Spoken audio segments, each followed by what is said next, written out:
Hey everybody, this is Will and Carla from Yeah Yeah Cool here to talk about the latest episode of Breaking Bad entitled Buried.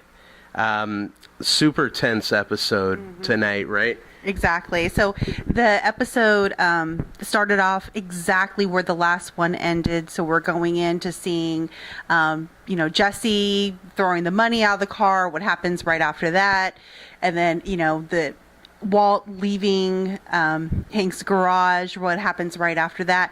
And at that point of the episode, it's just the whole thing is just like a complete scramble from start to finish. Yeah, really, really tense here. I mean, from everybody, like all characters involved here, just about are feeling the tension of what's going on. Just okay. The only moment in this episode where things kind of calm down just a little bit. Huel and QB, sort of the henchmen for Saul, are in that storage unit with the big pile of money.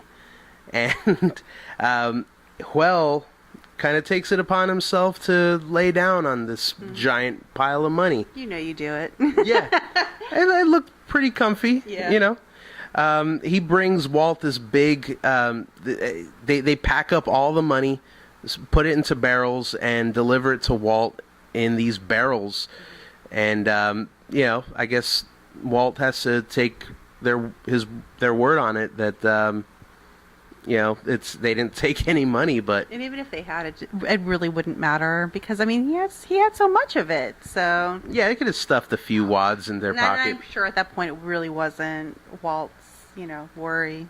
Yeah, but also this episode brought us full confirmation Walt's cancer is back as he collapses at the end of burying all that money in that undisclosed location. Really clever way to remember the GPS coordinates by buying that lottery ticket, right? I honestly, like, to me, I look at this episode and I think that this is a Skylar episode. I mean, you see Jesse, he doesn't say one word at all during the entire episode. And you have, Hank, he's scrambling. You have, the sister Marie is finding out. But in the end, to me, this was really a Skylar episode. Skylar realizes that Hank knows. You have Hank contacting her, trying to get out of her, but then she has that moment of clarity where she realizes, wait a minute, you don't have anything against us. Then she has the confrontation with Marie, only to have it come into it.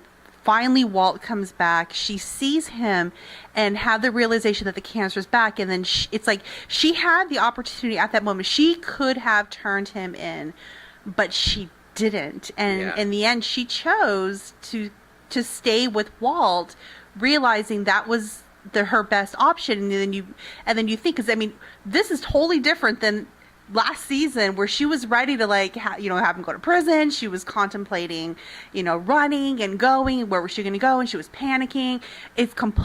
She's done a 360 now that she actually stood by him to the point where she's like, you know what? He doesn't have anything on you. We're just going to wait and see what happens. Yeah, I mean, so many turning points to this episode where characters could have just ended up all over the place, but God, it was so tense. And that scene with Marie and Skylar, and the baby there, oh man, that is just tense, just tension, just ratcheted to 11 this whole episode. Another thing of note was, of course, that underground bus lab that built by the only game in town run by Declan, the drug dealer we see in last season, who of course Walt tells him to say my name, and he's now taken over. Of course his meth is kind of shoddy. They're doing about 68% or something purity. So we have Lydia going down there to inspect the lab. Of course it's a mess. It's an underground bus. So it's dusty, and then we find out the big reveal that Todd and his and the mob that he's a part of have come in and just totally taking over. No more Declan. Yeah, No. interesting. Well, all I know is that we have what, 6 more episodes to go. Yeah, that's it. That's it. So obviously it's